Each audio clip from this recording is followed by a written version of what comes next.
ìpínlẹ̀ Èkìtì wojire ilẹ̀ yìí ilẹ̀ ẹ̀yà Èkìtì ṣe Oyebanji mọ̀ túbọ̀ yìí gbìyànjú sílẹ̀ kámúbàrún olèkìtì ayélujára jùyà. Èkìtì lọ́mọ olúṣù àrògùrò fẹ̀wọ̀ ọmọ olóṣè méjì takọtabo. Ìgbélárugẹ oúnjẹ àgbẹ̀dàgbàsókè lóríkò. Èkìtì ní alára ọgbà ẹ̀dá òye. Ìṣèjọba kan dára ògbáyé gbádùn ara wò. Èkìtì ní alára ọgbà ẹ̀dá òye. Ìgbélárugẹ àṣà àti ìṣe àtúnṣe bí ìgbafẹ́. Èkìtì ní alára ọgbà ẹ̀dá òye. A warm welcome to you on another episode of Ekiti on the Move. I am Tunji Aliu. Ekiti State road infrastructure renewal is many-pronged, and despite the huge capital outlay required to construct, reconstruct, or rehabilitate these roads, the administration of His Excellency Biodun Oyebanji is leaving no stone unturned. From intrastate roads to township and rural roads, contractors are on site across the state to deliver on the promises made by Mr. Governor. We'll be focusing on township roads on this episode of Ekiti on the Move. Please sit back and enjoy. Let's start with our news segment, Quick Takes.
To our focus this week,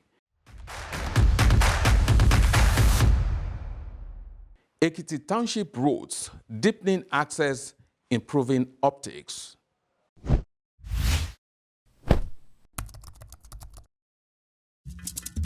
Ìpínlẹ̀ Èkìtì wojire ilẹ̀ yìí ilẹ̀ ẹ̀yà Èkìtì ṣe Oyebanji mọ̀ túbọ̀ yìí gbìyànjú sílẹ̀.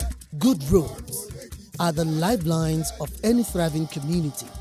They connect people, open up economies, and facilitate access to healthcare, schools, markets, and other business places, even residencies, however remote they are. In Ekiti State, a new chapter is being written in the story of infrastructure, propelled by the shared prosperity vision of Governor Biodun Oyebanji. We've been on this road for the past 10 years. This place was almost abandoned because of a dust. This place will be filled with dust. The houses were dirty, the shops were dirty. When then there, the second day you won't even like it.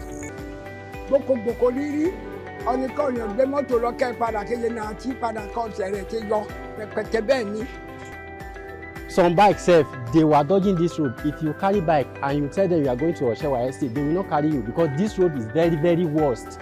Òkè ń bẹ̀ ni ìyàwó mi ti ṣubú.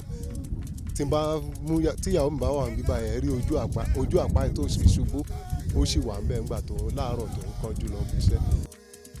For years, poor township roads in Ekiti hampered daily life, from waterlogged streets to dusty, pothole-riddled, impassable routes. Urban and semi-urban centers suffer the effects of long overdue overhaul and access to developing areas.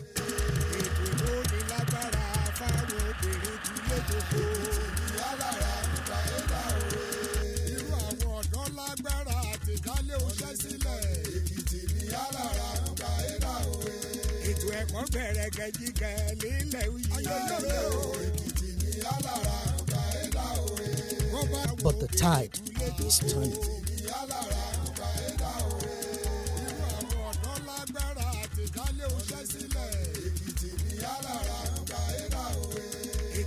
determined to reverse the narrative.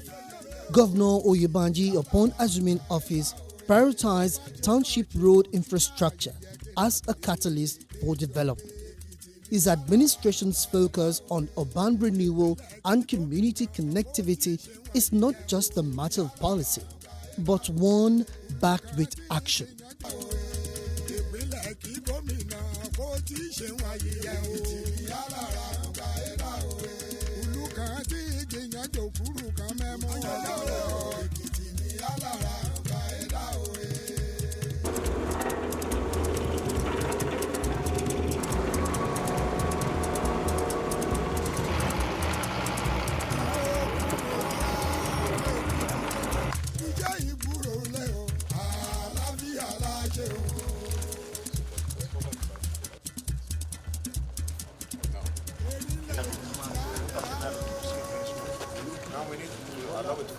From town to town, the revolution is visible. Roads are being redesigned, reconstructed, re-asphalted, and most of the time complemented with solar-powered street lights. The strategy is clear. Focus on high-traffic areas, commercial zones, and roads that serve public institutions. In less than 3 years, many of these projects have been delivered and already in use by all and sundry. Some of the key interventions already delivered include the 9.2 kilometer Omisanjana Deeper Life Ajebamidele Road, a vital link now smoother and safer. Junction Agric Olope Moferere Road, previously notorious for flooding, now redeveloped with proper drainage. Construction of the Faglo Old Iyin Road, Ado-Ekiti. G.R.A 3rd Extension Road, Ado-Ekiti. The HMB Doctors Quarters Road with ongoing extension to Apata Natha area in Ado-Ekiti. The 1.5 kilometer Jimoh Aliu Nova Road, Ado-Ekiti. The construction of the Obisesan Okeala Road, Ado-Ekiti.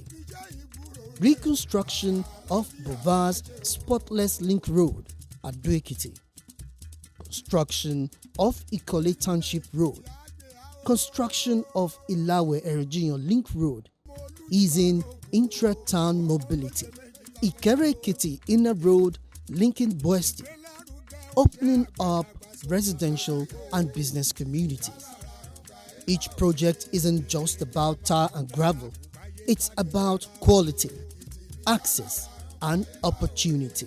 We have done the Omisanjana Ajebamidele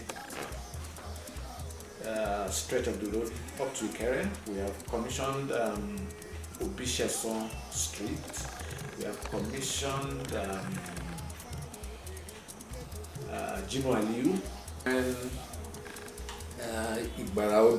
Ikogosi Road. We've done the rehabilitation of the Ikere Road.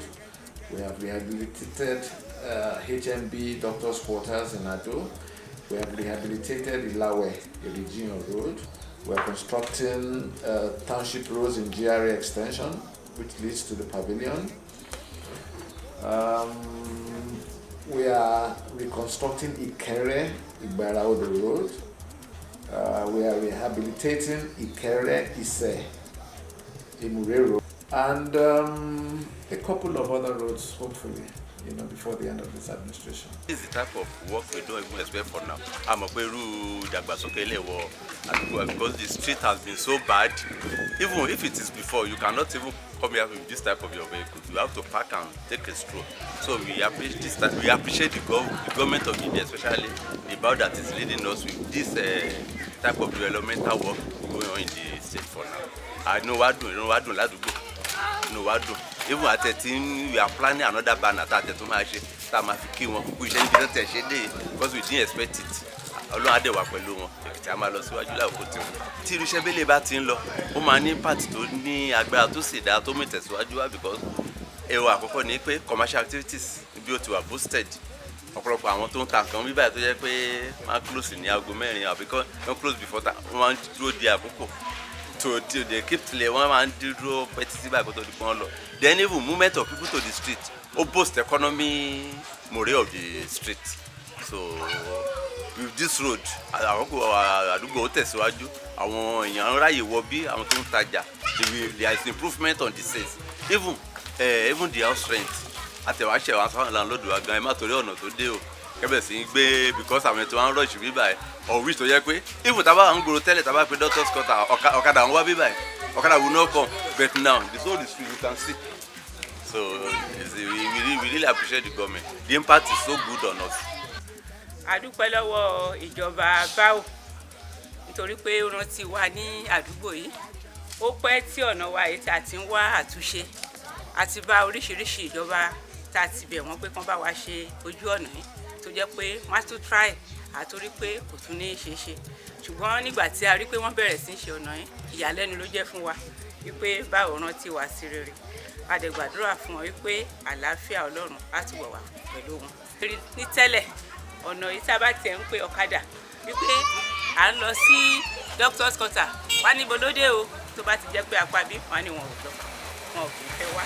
Ṣùgbọ́n ó dàbí pé àwọn ọ̀kadà ti wá ń wá díẹ̀díẹ̀ báyìí nígbà tí wọ́n rí pé àti ṣe ojú ọ̀nà yìí àwa náà ti rí improvement.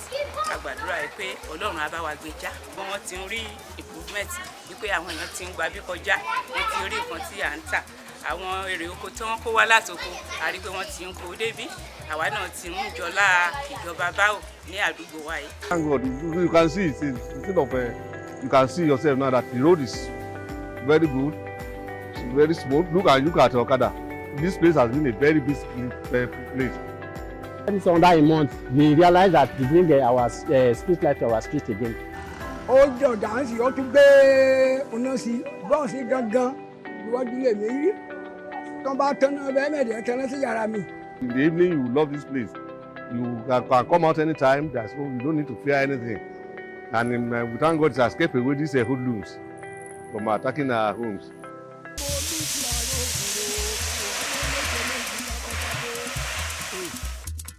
Ìgbélárugẹ ó jẹ́ àgbẹ̀dàgbàsókè lóríkò Èkìtì ní alára ọgbà ẹ̀dá òwe. Ìṣèjọba kan dára ògbáyé gbádùn ara wò. Èkìtì ní alára ọgbà ẹ̀dá òwe.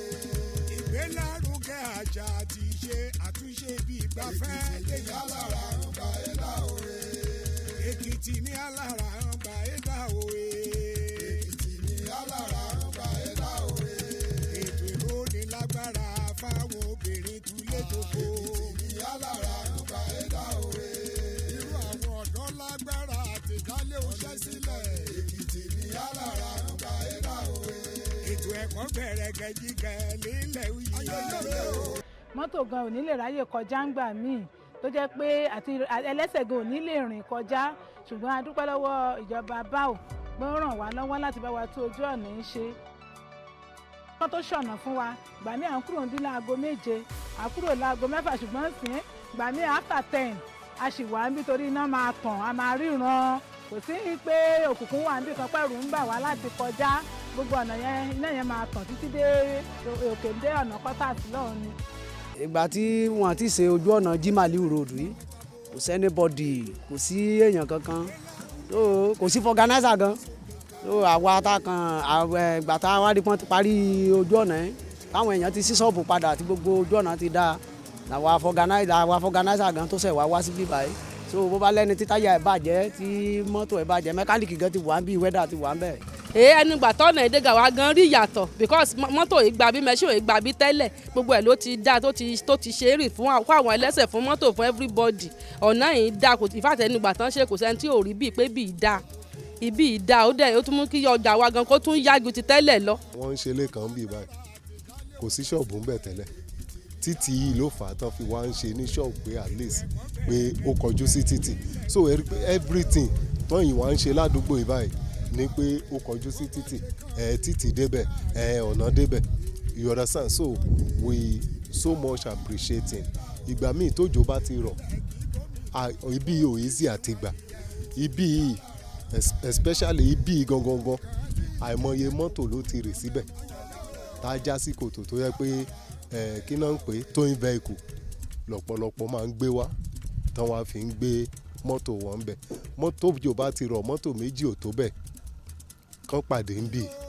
because ìsídà kíkan yí sí kòtò àbí kí méjèèjì kíkan yí síbí kíkan yí síbí so adúpẹ́ lọ́wọ́ Ọlọ́run nǹkan téèyàn ti fèsì lójú ọ̀nà yìí tẹ́lẹ̀tẹ́lẹ̀ kì í ṣe kékeré but now we thank God now pé Ọlọ́run bá wa ṣe. ìgbélárugẹ oúnjẹ àgbẹ̀dàgbàsókè lóríkò Èkìtì ní alára ọgbà ẹ̀dá òye ìṣèjọba kan dára ògbáyé gbádùn ara. The Oyebanji-led administration's commitment goes beyond surface repairs. Each township road project involves standard drainage, compaction, resurfacing, and long-term maintenance plans. Quality assurance is not compromised.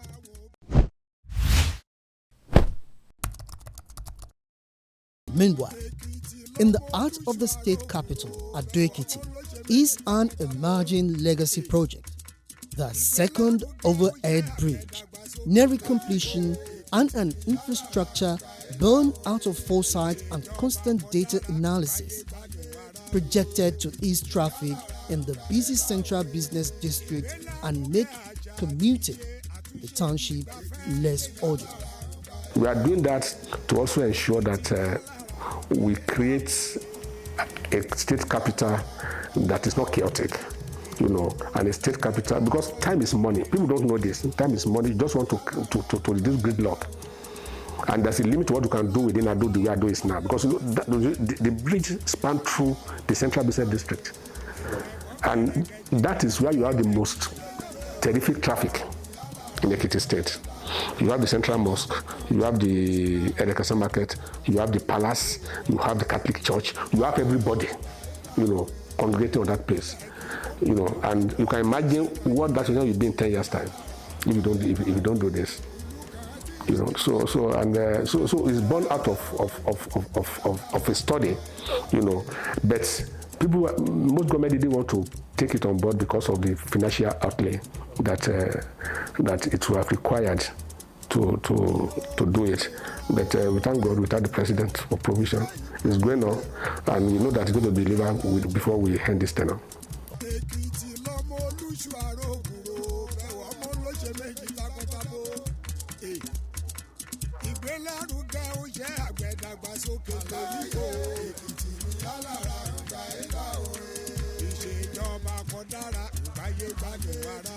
We tend to commission, hopefully this October.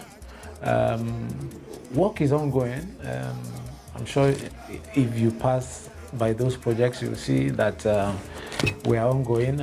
Even with the number of roads delivered, work continues. From the hilly towns of Ikere to the bustling heart of Ado-Ekiti, more township roads are under construction. Governor Oyebanji has made it clear, no community will be left behind.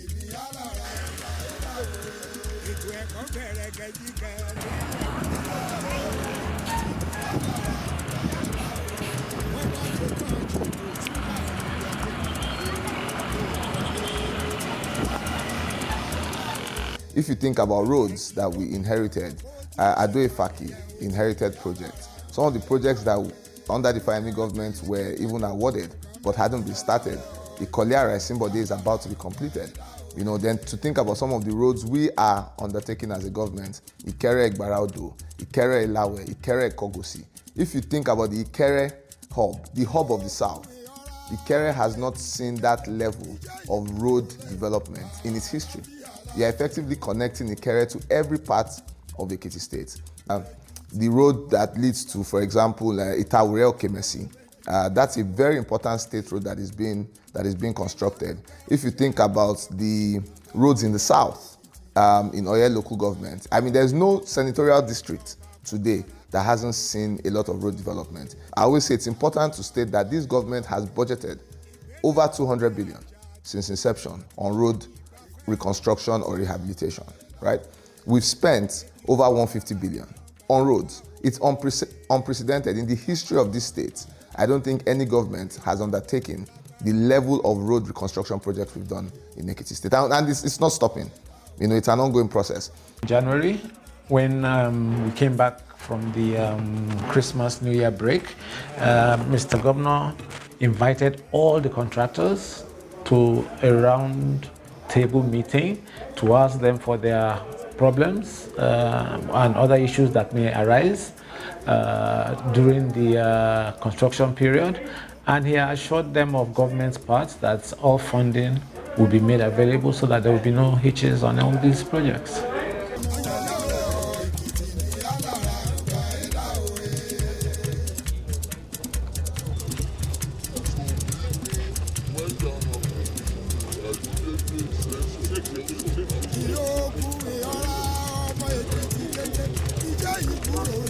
Beyond aesthetics, these roads are improving safety, reducing travel time, and enhancing access to essential services. For the elderly, school children, and rural dwellers, it's not just development, it's transformation. I'm extremely satisfied, more satisfied than yesterday. I've not seen any contractor that have not done well. So I'm really happy with the level of work done, with the commitment, and with the communal ownership of these projects by Ekiti people. One thing is for you to embark on a project, another thing is for the people to appreciate it. So I'm more impressed with the ownership of the project. As a government, we continue to fulfill our obligations to them. Our desire is to ensure that we have value for money and that the project is delivered to time and to cost. The journey of road infrastructure in Ekiti is far from over, but already the signs of progress are everywhere. Town by town, road by road, Governor Oyebanji is charting a new course where no community is forgotten and every kilometer of access leads to growth and improved well-being of every road user.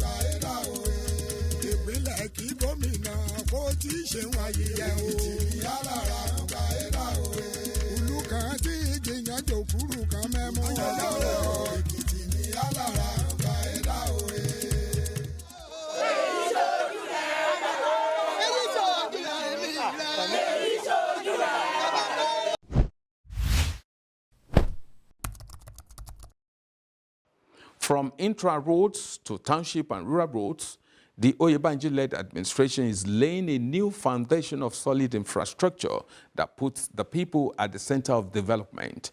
Tangible, measurable, and relatable development. Meanwhile, the beat goes on, and the earth-moving equipment are still revving at various sites across the state. All right, before we go this week, let's give you some facts about Ekiti State on our fact file.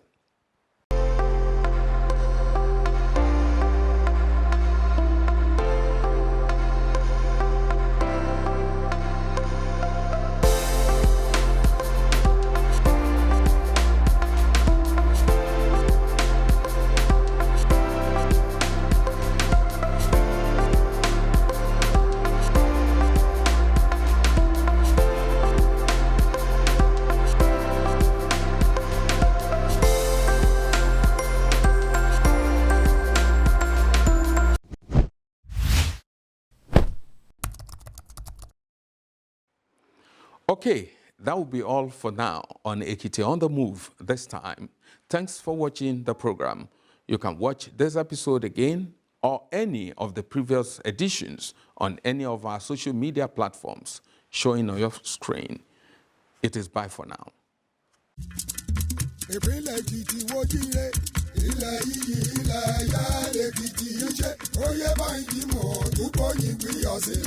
Kámú bàrún olè Èkìtì ayé mi ń jẹ́ jù yá.